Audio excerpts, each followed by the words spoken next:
Hi, good evening. Welcome to FYSA breakout session. I think this is number 4. Tonight we're going to be just talking about FYSA 101. It's a really an overview of what FYSA is, how we function, how we're structured, and hope that it's informative for those that may not be familiar with the inner workings of FYSA. Tonight, myself, John Stacey, I'm president of Florida Youth Soccer, and Joel Dragan, executive director of Florida Youth Soccer, will be sharing our thoughts on the content and the slides, and we are more than willing to answer any questions you may have. You'll have, if you could, use the chat feature on the GoToMeeting so that you can type those questions in. Jared White from our staff is monitoring the chat box and will interject from time to time with any questions you may have. So with that said, we're going to dive right into the content, and again, please feel free to ask any questions. One quick note, John, we yes, do have to mention this session is being recorded. It will be posted to our YouTube stream, but just know that anytime your microphone might come on or questions you type in, it will be recorded and posted to our YouTube page. Yeah, thank you for that, Joel. So who is FYSA? Well, we're a nonprofit educational organization dedicated to the sport of soccer and Florida's youth. And that is, what's written in our bylaws, and it is it kind of talks about exactly what we are, but it goes deeper than that. So two things that matter to us is mission and vision. So our mission, recently adopted between the staff and the board, is that united we lead, innovate, and inspire a lifelong passion for soccer. These are essential to the nature of what we do and why we do it. So as we consider our decisions that we're going to make around whether it be strategies in the ODP section or State Cup or any of the efforts and programs that we put together, we want to be innovative. We want to inspire that lifelong passion for soccer. We don't exist to just support one segment of our soccer community over another. We have players of all levels who we just want to see play the game and enjoy it for just the joy of playing. For those athletes that wish to pursue higher levels of soccer, we want to provide an environment in which our affiliates can be innovative and can provide that foundation. Players go on to play college, and some have a desire to go on and play pro, and for that very small segment, we want to be the organization that supports any and all of these players. Our vision is to be the trusted voice known for providing programs, creating partnerships, and developing opportunities for all. And there you see again, it's about the entire soccer community, not just a small portion of our players and families. So what is the purpose? Well, FYSA was put together to develop and implement a statewide youth soccer program. Back in the day, in the mid 70s, 1974, I believe, was when the organization came to be, and there was no organization that was supporting youth soccer. Florida Youth Soccer was formed, and it served as a framework to allow for interplay between clubs and to promote the game. And so over the last 45, 46 years, FYSA has continued to do that, expanding the services beyond just registration services and insurance to provide league play and statewide tournaments. We also provide education and training. We are an outlet for the United States Soccer Federation licensing courses for coaches. We provide parent education through our recreational program led by Mark Godwin. We connect parents with resources from U.S. Youth, from U.S. Soccer. We participate in the referee program. We are we provide support to the Florida State Referee Committee, in the form of both financial support, but also by providing opportunities to referees that wish to participate in regional and national events. We are fortunate to have a very capable referee base in the state of Florida. And just like on the player side, these referees, these young referees specifically, they're looking for opportunities to go on to improve their standing within the referee community. And so we are fortunate to be partners with the referee committee, and we are a beneficiary of the high level of training that they provide. And so it is a partnership. We provide the opportunities for these referees to be evaluated and to play and to officiate again in high level games via State Cup and President's Cup.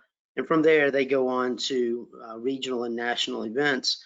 And we do provide some financial support to those referees that travel to make sure that they're able to get to where they need to be and to represent the state of Florida.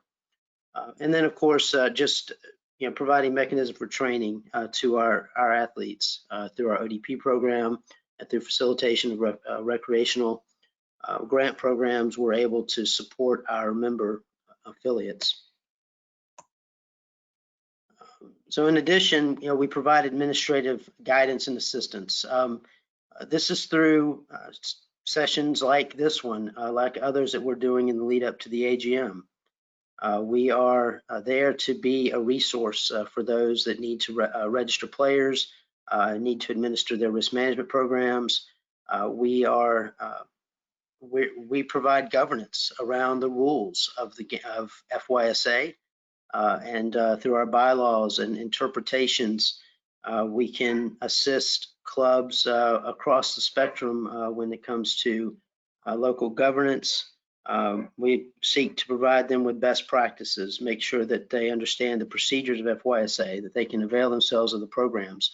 This is all under the guise of what our administration, specifically our staff, they're the ones that handle the day-to-day questions that may come up. They ensure that registrars at the local level know exactly how to register a player so that that player has insurance and can fully participate in the programs of the local club. We also find ourselves, having to play referee sometimes between clubs to make sure that everybody is abiding by the same set of rules. And then in my mind, we are the honest broker. We're the middleman who does, without prejudice and without favoritism, applies the rules that have been agreed upon by the clubs as disputes come up. So what are some of the goals? Well, one goal is to provide a fun, safe, and healthy game for kids of all ages who want to play soccer. One of the ways that we do that is through administration of a risk management program. For those of you who've been part of recent town halls and even the recent Region B AGM, I know we've talked a lot about risk management. It is a major topic for all of youth sports, not just soccer. It is our duty to ensure that the adults who are part of the game, who provide the coaching and the support at the local level and at the state level, that those adults have been background checked, that they've gone through the safe sport training, that they've obtained their CDC concussion training, so that these players that are entrusted to them, that we believe that we've provided as safe of an environment as possible. So that is goal number one. It says here, champions are made from something they have deep inside them, a desire, a dream, a vision. So what is FYSA exactly? Well, it's made up of clubs, leagues, and tournaments. There's two. We have a full affiliates who are clubs. They register players, of course. Leagues and tournaments do not register players, but they provide services to those member clubs. So certainly we have 20 some odd leagues registered. Many of them are recreational. A few of them are cater to our competitive programming. But those leagues do provide services like FYSA. They serve a certain part of the state, perhaps, and they organize those games between affiliates to make sure that the schedules can be made. They help to track red cards, help with governance at the local level, but they do provide that service. And then, of course, tournaments, they do the same thing. They organize those, generally those weekend events to provide yet another outlet for our club teams to be able to participate and to compete against each other with the goal, certainly, of player development. So how do we oversee this? Well, we have a board of directors, and that board of directors, a reminder, is all volunteers. So the 19-member board, all of us are volunteers. None of us get paid. Of course, expenses are certainly covered, mileage, meals, etc., while performing FYSA business. But there are no per diems. There are no stipends, no salaries, nothing. We've jokingly said over the years, one moment. We've jokingly said over the years that many volunteers on the board work for T-shirts, as you can see right here, or polos. But there is nothing more than a passion by the individuals that serve to do something bigger than themselves, to be part of a group. And so your board of directors is made up of the president, the secretary, the vice president, coach player development, the registrar, vice president of competition, vice president of administration communication, the 4 regional vice presidents, and the 8 regional commissioners. Again, there's 19 of us, and these 19 people have, they dedicate at least 12 times a year we meet.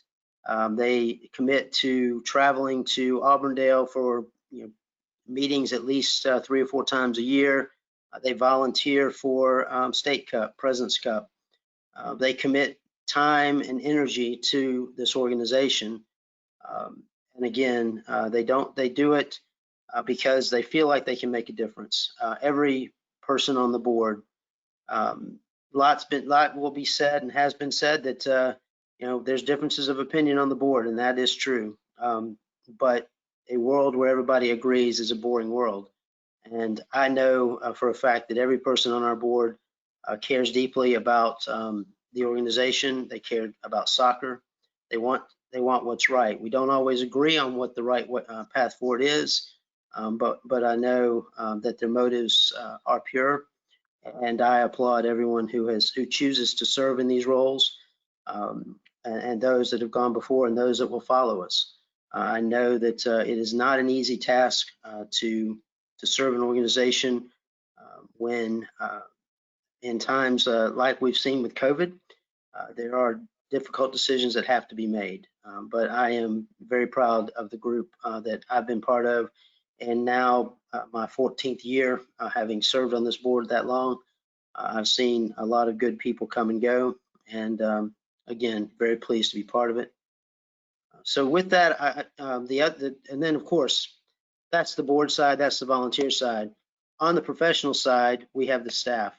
And the staff, of course, is made up of, I believe, last count, I think we have 9 full-time individuals.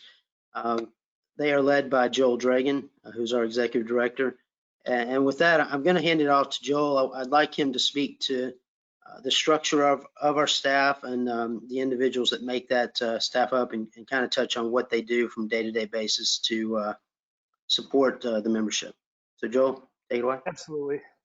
Thanks, John. And I just want to really quickly echo a bit of what John mentioned. I think there's a misconception out there that we have paid board members who benefit in some way from being a board member of FYSA.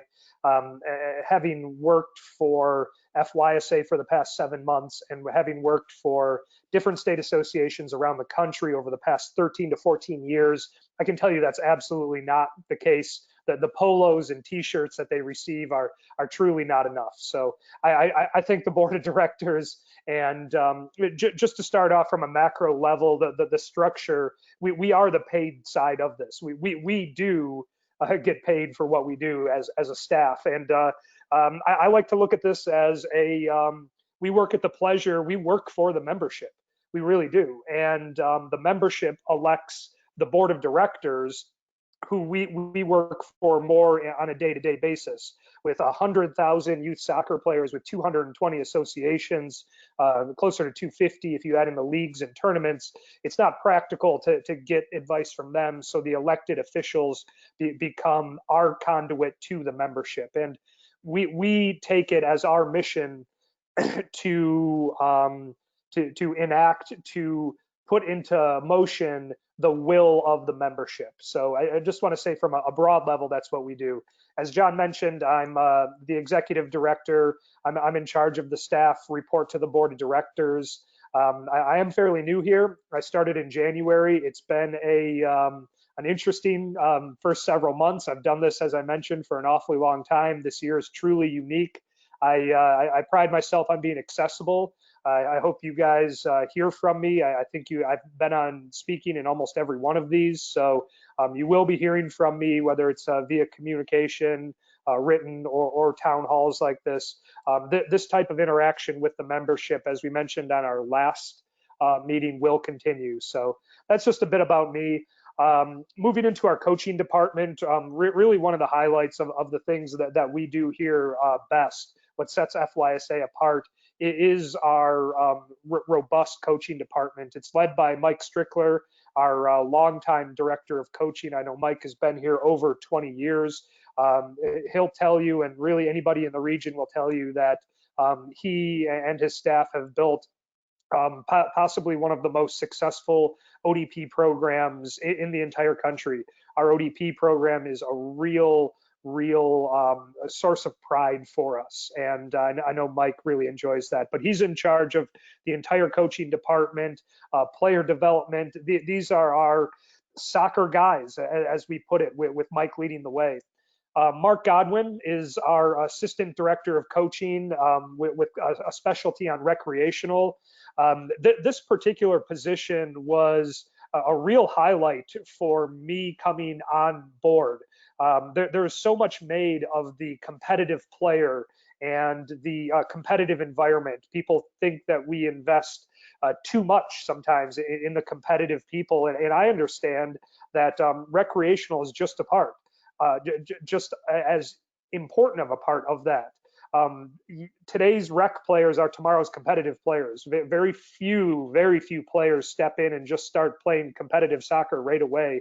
They almost all start at that level. So for us to have an entire staff member who's dedicated to ensuring the rec experience is positive, and also making sure that our rec players are getting value, it was very important to me. And Mark heads up recreational in a number of different ways, from putting forth coaching education that's just meant for the grassroots, working towards a recreational tournament, trying to add value again to the membership. So Mark is really good at that role. We're very proud of that.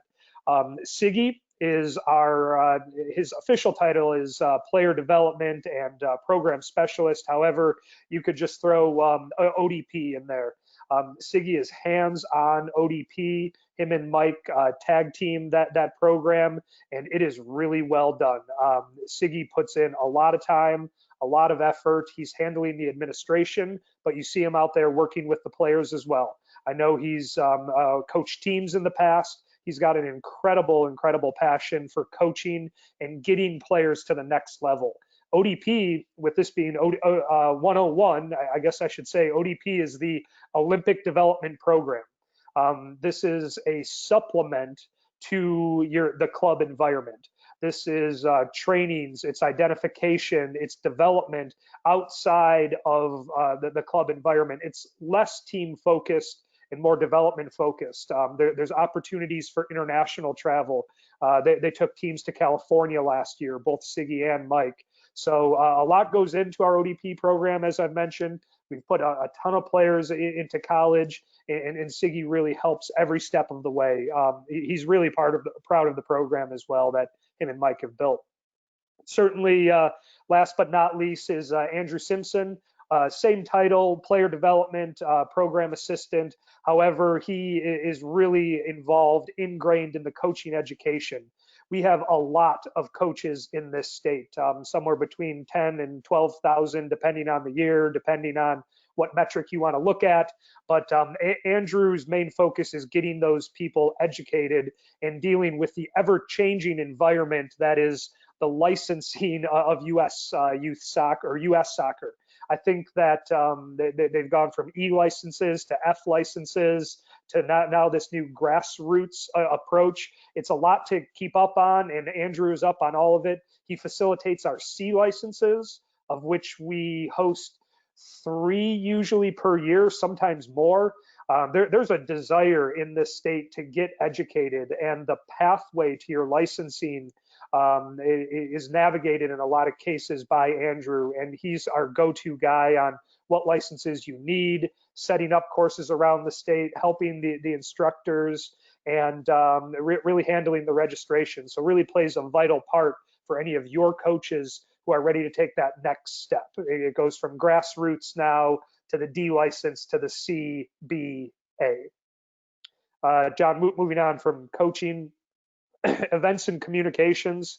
The events department is a hard working group. The top 2 on that list there, Jill Hartley, top first and third, it would be our events, Jill Hartley and Jonathan Spradley. I do know Jared helps them out quite a bit, which is I'm sure why he's on this slide.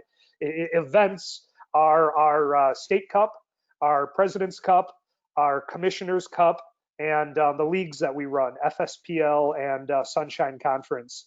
We'll dive into the specifics of those later, but Jill and Jonathan are facilitating those competitions, be it the administrative side or even the boots on the ground. These are the people that you're going to see. These are the 2 faces, Jill and Jonathan, that you are going to see at State Cup, at President's Cup, and they're going to help you with the eligibility of your rosters. They are a really dynamite couple of people, with Jill leading our, as you can see, Director of Competitive Services. She leads the competitions department, and Jonathan providing a lot of assistance across not just the hands-on event, but Jonathan also helps out with our annual general meeting, helps with the surveys that we do in the office as well. So you'll hear a lot of from Jonathan when you're registered for a specific event or competition. The guy in the middle there is Jared White, who's also on this call with us, our Director of Communications. You could just go ahead and throw marketing on there as well. Jared has an incredible professional approach for the way that we communicate with our membership. I recognize some of the names on this call were on the previous one, so I won't dive too deeply into communications. Jared did a deep dive on the 6 p.m. webinar. But almost anything that you see that comes out of our office it crosses Jared's desk. The website, it really is his baby. There was a redesign of the website that's going on about a year old now, and the website looks fantastic. Communication strategy so that we're getting the correct message to the correct people really all goes through Jared. He does a great job, and particularly amidst the COVID coronavirus pandemic. We have leaned an awful lot on him to get the message of the board of directors, of the staff out to the membership. There has been so much to communicate to people over the course of the last 4 months, be it refunds of competition, our latest stance, which is changing from time to time, the suspension of play to the opening back up of play to guidelines. Really, all of that comes from Jared, and he has had, particularly amongst this pandemic, a done an incredible job and had a large task, not to mention a newborn at home. So thank you to Jared, who if wasn't muted, you could maybe hear it in the background. So next one. And then on the administrative side, we've got Rosemary. Rosemary will be one of the people that you are going to hear from maybe the most. She has a title here of program specialist, got soccer registration and travel. Travel you could probably bump down. You can see how these these responsibilities will definitely tend to gel and cross over. Rosemary does a fantastic job. She is our Got Soccer expert. She knows all there is to know about the system, and our registrars throughout the state. You need to have Rosemary's email and phone number on speed dial, because Got Soccer can be a very intense program to work with. You'll hear tomorrow at our 6 p.m. webinar, there's some changes that are coming, some drastic changes that will hopefully help everybody with the system, streamline a lot of things. But Rosemary, a lot of her job crosses over into member services. So your registrars will be talking to her, your agents of record. Rosemary's been with us a very long time, so she has a lot of the historical information that I'm lacking even at this time. I'll go to her for those types of that type of thing that happened 5 years ago. So big credit to Rosemary and the job that she does, which is really collecting the registration. Collecting 100 to 110,000 individual registrations is an incredible task, and getting rosters for those players and pass cards out there. There's an awful lot to it, and really all of it's driven by Rosemary. So a big thank you to her, and go to Rosemary with any Got Soccer questions you might have. Jennifer Murphy, besides me, is the newest staff member that we have here for FYSA, and risk management really is her forte.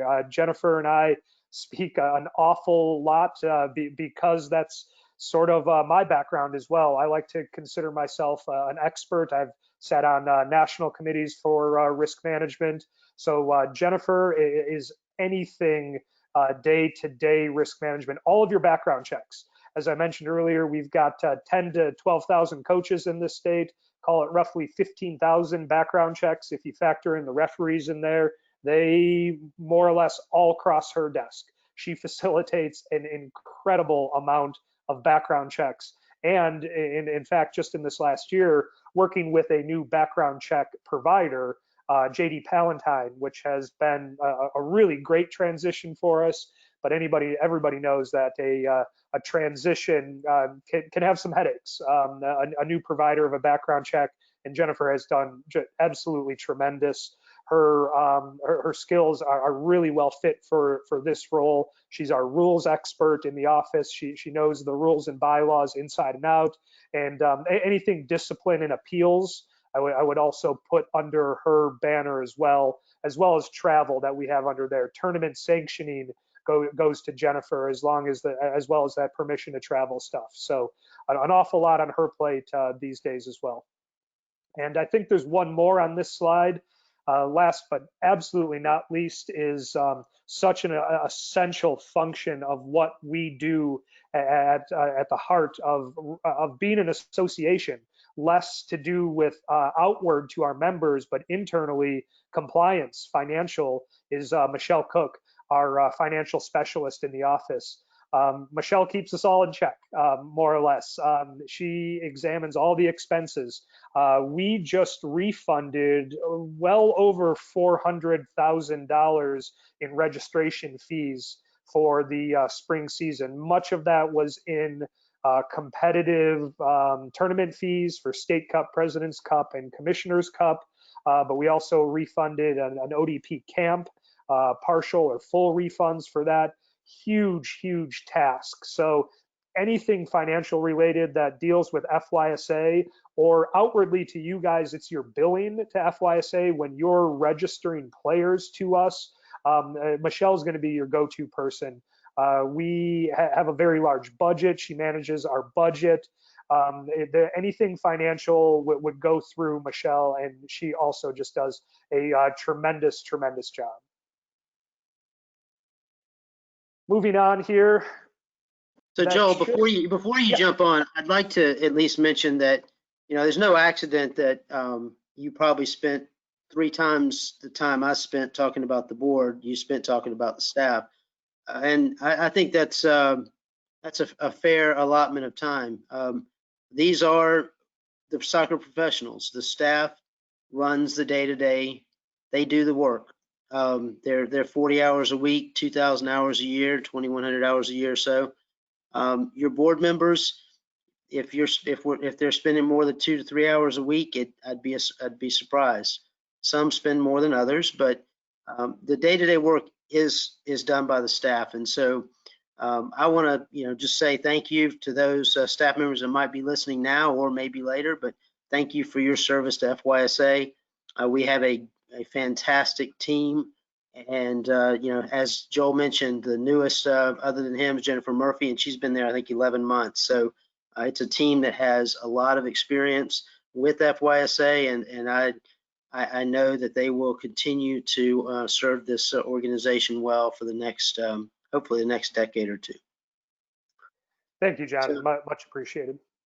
So moving on, a little bit kind of fun. I'm gonna let Joel do this one. Really kind of talk about where does FYSA fit in the world of soccer. So there's a few facts I'm gonna throw up, but I'll let him speak to these. Thanks. Yeah, and a lot of this truly is the structure. So part of what we are, and when I'm explaining to people, because it's a difficult concept, is we are the U.S. soccer affiliate for the state of Florida. We are charter members of both U.S. Soccer, the U.S. Soccer Federation, who runs the national team. Really, everything starts with them, U.S. Soccer Federation, but we're also charter members of USYS, as it's put here, U.S. Youth Soccer. A little bit more involved with U.S. Youth Soccer, certainly. There's 55 member state associations. A few of them are split into East and West, or North and South, Cal North, Cal South, North Texas, South Texas. That's why you see 55. But for the most part, there's one state association in every state. And Florida is, of course, one where we only have one. USYS has over 600,000 volunteers and administrators. It's crazy to know that we are a part of something so much bigger than us. US Youth Soccer has over 300,000 coaches, just a massive amount. We register over 300,000 youth players between the ages of, probably drop that, or 3 million players. 3 million, yeah. 3 million players between the ages of 4 and 19. You could probably even drop that down to age 3. We register 3-year-olds at Florida, and I know many other state associations do. U.S. Youth Soccer loves touting this. We're very proud of this as well. U.S. Youth Soccer is the largest youth sports organization in the entire United States, bigger than Little League, bigger than the Pop Warner football. We have more registered players than anybody else. It carries a lot of weight. It truly does. People look to U.S. Youth Soccer for guidance on what the other sports should do. We are the role model, if you will, of what other sports strive to be. So it's a very, very big organization. And I like to talk about this so people know that when you're a registered member of FYSA, it's a lot more than your local club at the local field, and it's a lot more than the staff of 10 of us sitting in Auburndale, Florida, in our office. We're part of a region. Before you even get to that U.S. Youth Soccer level, we're part of the southern region with the states that are around us, from the North and South Texases up to the Carolinas and kind of everything in between. We are part of the southern region, and then you get to U.S. Youth Soccer. There's 4 regions across the entire country. It's a big pyramid with a lot, as you can see here, of dedicated volunteers. There's a U.S. Youth Soccer Board, as well as the U.S. Soccer Federation Board. We are youth soccer. is the new tagline for U.S. youth soccer, and it's very fitting. The number of people when we all come together at Southern Regionals, at annual general meetings, it's really impressive to see the people who are involved with this. So we are one of the larger member organizations throughout all of U.S. youth soccer. We have over 100,000 registered players. That number sort of fluctuates year to year. We'll be interested to see what coronavirus, COVID does in the next year. Frankly, nobody has a great idea, but it will fluctuate between 110,000 and 100,000 usually. And that really does make us one of the largest state associations in the country. I think we are the largest single state association. I believe some of the Easts and Wests, Cal South, with over 200,000 registrants certainly beats us, but we are the largest single state association the last I checked. So it's really a point of pride to be part of Florida youth soccer. We have a lot of influence throughout the entire state. Credit to our board of directors, credit to those who came before me, staff and board, for putting us in the position that we currently are. And from here, I'll throw it to John on Bucks, which I know really is kind of his baby, one of his favorites. Yes, it is. One of the things that we get to do, with managing our financials, we have had the luxury of being able to invest back into the organization at the club level. And one of those programs that we've put in place, or two of them actually, your FYSA Bucks program and the foundation. And for those not familiar with FYSA Bucks, it is all about recreational programming. So several years ago, back around 2012, I recall having a conversation at one of the USYS events and asking the question, what do we do for recreational players? And the answer was, well, we kind of support them. But we came up with a program. We said, we have these reserves. We should be doing something with them. What's the best way to give back? And so we designed a program called FYSA Bucks. And we went out to one of our partner. At the time, it was BSN Sports, and they were a partner with us. And we said, hey, what can we do around these recreational programs? We want to be able to give like pennies and cones and goals and different things that really geared more toward recreational. And we said to them, hey, listen, if we could negotiate something here to where we can get bulk rate pricing, but make that available to our member clubs, that would be a great step in the right direction. They said, we think we can help you with that. And then we said, well, okay, so how do we make this work? And we decided upon that, if for every player that a club registers under the recreational code, that following season, if you register 1,000 players one year, the following season we'll give you two FYSA Bucks per player. So we give you $2,000 to spend in the FYSA Bucks store, and we were able to achieve 30 and 40% discounts from the posted rates and prices that were in the normal catalog. So by our calculations, that $2 was leveraged to be able to provide about $2.60 in value. And so that first year, we had about 60,000 registered recreational players. We were able to give back about 120,000. The following year, another 120,000. Here we are, by my calculation, I believe we're 7 years in now. We've given back well over $800,000 to our member clubs and to our recreational clubs specifically. It has been a phenomenal success. It has evolved over the years. We've added some items. We've put education in there, done a few things, and it will continue to grow. My hope is that we'll be able to, that the organization will be able to renew this year over year and continue to give back. $800,000 is a lot of money, but we were investing it where our priorities were, and that was in the recreational programming. Aligned with that also was the hiring of Mark Godwin as well. We created that position and put the money where we wanted our focus to be. And then, of course, we have the foundation. We set aside several years ago. FYSA set aside around $1 million for the foundation, and earmarked the interest from that, the interest and the growth of that fund to the annual foundation. And so the treasurer administers the foundation. These foundation requests can be for equipment, for capital improvements to parks owned and or on long-term lease, or even scholarships can be funded.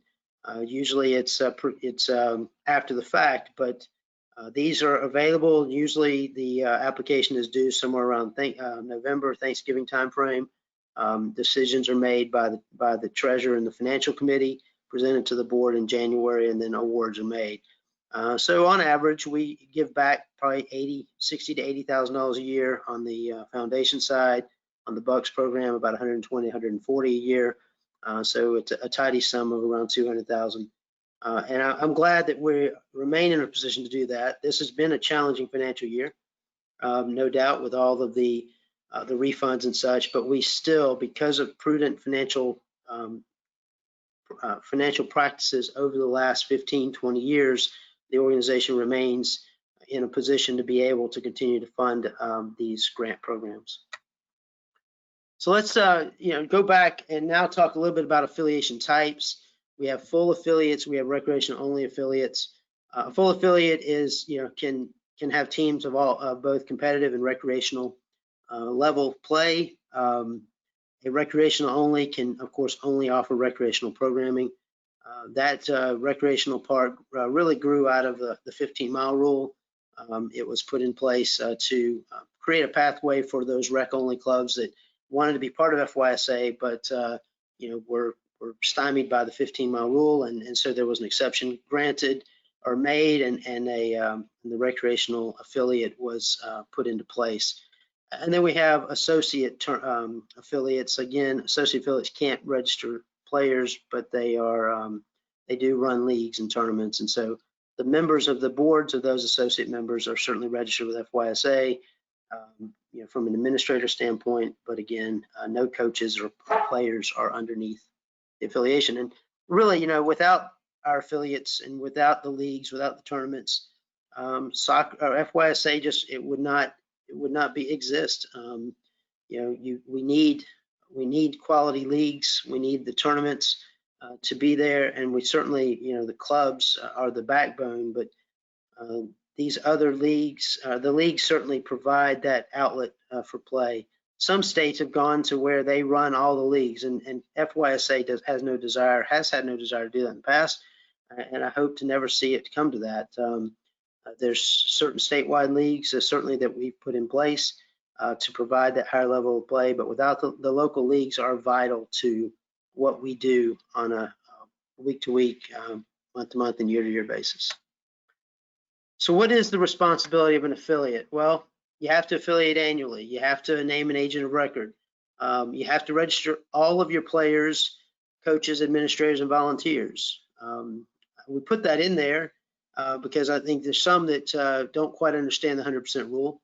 It doesn't mean that 100% of all your players and coaches have to be with FYSA. It could mean that 70% are with FYSA and 30% are with another federation member. But the United States Soccer Federation requires that if you're going to register any players with their organization through one of their affiliates, which FYSA being an affiliate of U.S. Soccer, that you have to register all your players. There are certain organizations out there, non-affiliated, as you might style them, maybe city programs, YMCA programs, Optimist clubs at times will run soccer programs that aren't affiliated with the federation. And honestly, those organizations are candidates and an area where FYSA certainly could do better to provide services to those organizations to help equip their coaches to help implement risk management. And that's something we have from time to time had conversations with those organizations, and with a little bit of luck, perhaps the 15-mile rule will be rescinded this year. and will make it a little bit easier for those types of organizations that are already established, already in the market, that maybe they would consider FYSA for their to be part of the federation and to and to fully come into the FYSA family. And of course, as an affiliate, you're required to make sure that all coaches, administrative staff, and volunteers are background checked prior to any activity, and to make sure that they complete the Safe Sport educational module on CDC. Very important. A coach cannot be on the field, cannot put himself out there or him or herself out there in contact with players until they've not only completed the background check, but actually got their results back. It is very important. You cannot, meet someone and know for a fact that they're going to pass a background check. We hope that that you would never have the experience of having somebody who fails one, but it does happen. And making sure that those coaches provide and are upfront and honest about any issues in their past that might flag them at the FYSA level. The background checks that we run are a level 1 background check through the Florida Department of Law Enforcement, and also a national background check. They check every county that a person's lived in the last, I believe, 7 years. It is comprehensive and invasive. Short of certainly doing fingerprints, we're not at that stage at this point, nor do I hope that that ever becomes a thing. But I know some localities, counties and stuff may be looking to enact that. High schools certainly require it, but short of a fingerprint check, it's robust, and so it's the job of the affiliates to make sure that everybody is registered, that nobody is out there on the field doing things that a coach does or managing teams. If they're coming in contact with players, it is mandatory that those individuals be background checked. Can't stress that enough. We have on occasion gotten reports that individual assistant coaches, etc., might be out on the field, and when those come to our attention, we act swiftly to bring that to the attention of the club and to do our best to determine the status of that individual. So it's important. Communication. Jared just spent an hour and a half going through this. That will be posted on the website. We use email, website, social media. I don't know. I think we're on Twitter, Facebook, and Instagram. I may be wrong on the Instagram part, but we certainly use Facebook. And Jared does a great job. We're on Instagram? Okay. Yep. Gotcha. Yeah, so there's a lot there. So what are the programs? So we talked about FYSA Bucks. Again, we're just very proud of that and glad to see it has continued for a number of years. Florida State Premier League. It is. We have 2 divisions, actually now 3. We have a Sunshine division. We have the Division 1 and Division 2, Florida State Premier League. That state league is run by the staff, and it is overseen by the Florida State Premier League Commission. Those are, I believe at this point, 8 or 9 individuals who have been nominated through the regional vice presidents and others, and form the commission, and they are responsible for overseeing the running of the league, the rules, making decisions around disciplines, state of play, play dates, etc. Jill Hartley, our staff person, she is responsible for the daily execution of the plan that's set forth by the commission, and so that exists. We have the foundation. We are part of ODP. That is the former Shield. I think it's changed a little bit with some new branding, but Florida ODP, again, as Joel said, it is one of the most dynamic programs in the country. They've gone through a serious revamp lately, but when under the old format, when Florida would take teams up to Alabama for summer camp, the list would come out for regional teams, and Florida would dominate 30-40% of those players. at times would be Florida-based players. Out of 12 state associations, that is a phenomenal accomplishment, and it is a credit in part to the coaching staff that Mike Strickler is able to put together, but frankly, it's also a credit to the affiliates that allow that develop those players and allow those players the freedom to participate. It is to make it to a regional pool team and maybe even onto a national team. It certainly is a terrific honor for those players that are selected, but it's a credit to every coach along the way, from that U4, U6 coach all the way up to the academy, the U10, U12 coaches. None of that happens in a vacuum. As Joel said, kids don't walk onto the field fully polished, ready to play competitive soccer. They were developed along the way. So we are certainly proud of our ODP program. And finally, TOPSoccer. I'm going to talk more about TOPSoccer here in a moment. So TOPSoccer is the outreach program for soccer. Again, here you see it's specifically for disabled and other special needs children. It was originally developed by US Youth Soccer. There was a gentleman in Florida named Dean Frost who was instrumental in making TOPSoccer not only a Florida thing, but a national thing. Dean was with the Soccer Association of Boca Raton, and I unfortunately only had a chance to meet him once before his untimely passing back in the 2011 timeframe. But Dean did a fantastic job of getting this program off the ground. He was able to get support from from US Youth Soccer and also Florida Youth Soccer. And so as part of our support of this program, FYSA provides free, literally free registration services for all players and coaches that are part of the TOPSoccer program. So that $40 fee that a coach might incur to be a coach of a competitive or recreational program, if they only participate in TOPSoccer and nothing else, then FYSA covers that fee. And we've been doing so for as long as I've been on the board. And again, I hope to see that continue into the future. It is not a small sum of money, but it is well worth the money that we spend. We also provide grants to new programs that wish to come into FYSA. I believe at last count, I think it was $1,000 per program to help invest in equipment. So this is one that has been a success story. And a huge part of the most recent success has been Dave Robinson and those that serve on his TOPS committee. I would name one or two people, but that would be doing so at the exclusion of the others that have had a tremendous impact.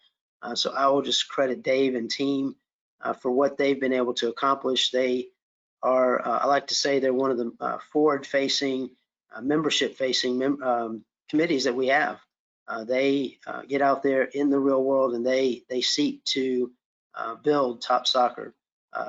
Most everybody on that committee is part of a local program first, and then they lend their talents and their enthusiasm to the FYSA committee. Dave has gone on to even brighter pastures. He, several years ago, was asked to serve as the South Region TOPS program or TOPS administrator for US Youth Soccer. So he was at first he was in part of the South region, and he led the 12 states there. Hosted a couple of interregional with Region 1/North region. Was able to host a symposium in the Tampa area back a few years ago. And most recently, Dave was appointed to be the national TOPSoccer representative for US Youth Soccer. So we're extremely proud of Dave. He will be stepping down from his Florida role in order to focus his efforts on the national stage.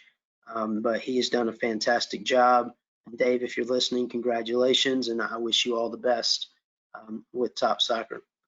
Brings John, a lot can I of make two notes to TOPSoccer? First of all, you can make that 900 number closer to 1100 these days, which is just a massive registration number for TOPSoccer. I mean, we dwarf the rest of the region in TOPSoccer, and a lot of it is thanks to Dave Robinson And secondly, anybody who would like more information on TOPSoccer, last night we ran a webinar that was specifically run by Dave and his committee, and that's posted to our YouTube page if you want a deeper dive into it. Yeah, and we don't at this point yet know who's going to replace Dave. Big shoes to fill, but I'm sure there's someone out there who will pick it up where he left off. So next up, FYSA events. We have State Cup, Commissioner's Cup, President's Cup. You're all familiar with those.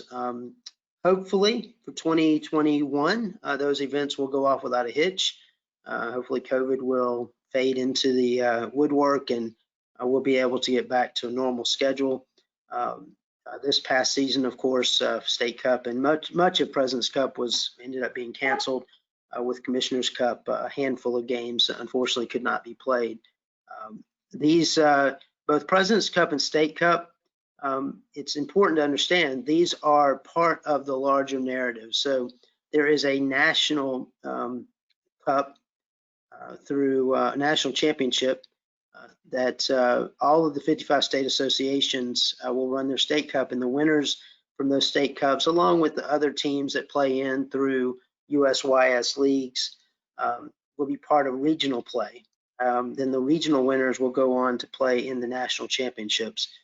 So you know, when your team, you may be part of one of 55 to 60 teams in an age group, you're playing as in a national event at that point for State Cup, or for national championships. And so it all starts at the local level.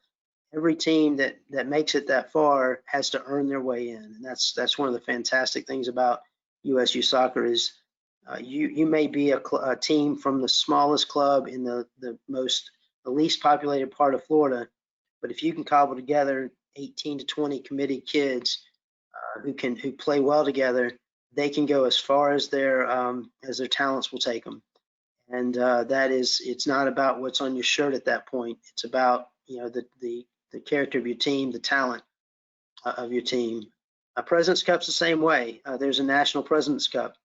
It similarly just starts at the state level, proceeds to regionals, and on to national. So your team you may not find yourself one of the top teams in the state in a certain age group, but there is an option for you, and that's the President's Cup. We had the privilege of hosting National President's Cup a couple years back at Auburndale, and the level of play, some say, well, it's not State Cup, it's not national championships, but I watched some phenomenal games between teams from Idaho and Alabama playing, or New Jersey and California playing off against each other at our complex in Auburndale. And these kids, don't tell them that they're second tier. They played their hearts out, and so if you want to win a national championship and you don't feel like you can you fight your way through State Cup, President's Cup's a great opportunity. Again, with regional and national play, it really is a phenomenal option. And then there's Commissioner's Cup for teams that don't wish to travel across, perhaps even to have the issue of traveling across the country. They can play Commissioner's Cup, and Commissioner's Cup is played within each region. It's just as you would imagine. It's your teams who, again, they're competitive teams. They want to win. They want to compete on the field, and so those are organized by the regional vice presidents. And year to year, the format changes slightly at the end. In many years, we brought the winners from each region together at Auburndale for a finals weekend, played off between the 4 regional winners. This past year, the intent was to not do that, but that changes from time to time. The Commissioner's Cup, the regional vice presidents get together and decide kind of what that format needs to look like. And then the rest of this really is about your local representation. We talked about the board earlier. There's 7 statewide officers. President, secretary, treasurer, vice president, and the competition administration, and I knew I'd forget one, registrar, I believe. But those individuals certainly are statewide officers and have functional support different parts of what we do. Treasurer, for example, oversees the financials and the foundation. But these are the individuals that represent you specifically on the board. So your regional vice president in Region A is Justin Goldman, Russell Walker and Carlton Talbot. Region B, Stephen Huff, Terry Towers, Eddie Merlette.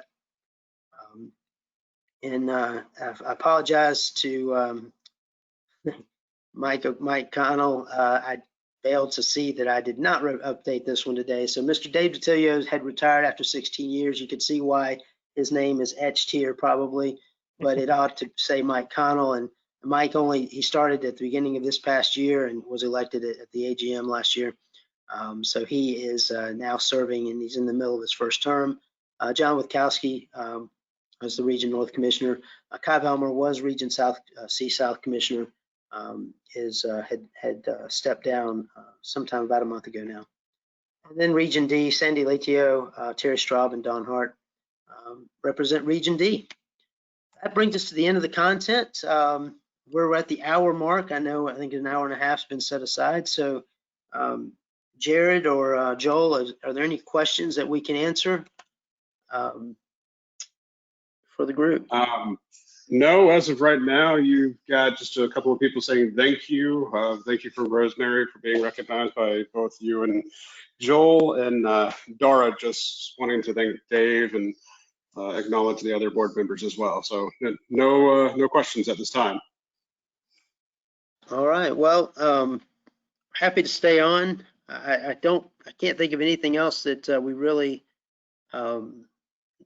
that I would spend more time on at this point. I will say, just to reiterate, it's been an interesting 14 years being part of this organization. I will miss some of the interactions, certainly, and it'll be bittersweet stepping away. But I look forward to the next phase of FYSA's. Of FYSA, and I look forward to the next phase of my volunteer life. So thank you to Jared and Joel for your support on this call tonight. Thank you, John. Anybody on the call who would prefer to reach out individually, our email addresses are plastered all over the website. Hope this was some helpful context to what we are as an association, and we'll be hearing from you soon at the annual general meeting. Please make sure that you are there on August 9th to participate and represent your affiliate. So thank you guys very much.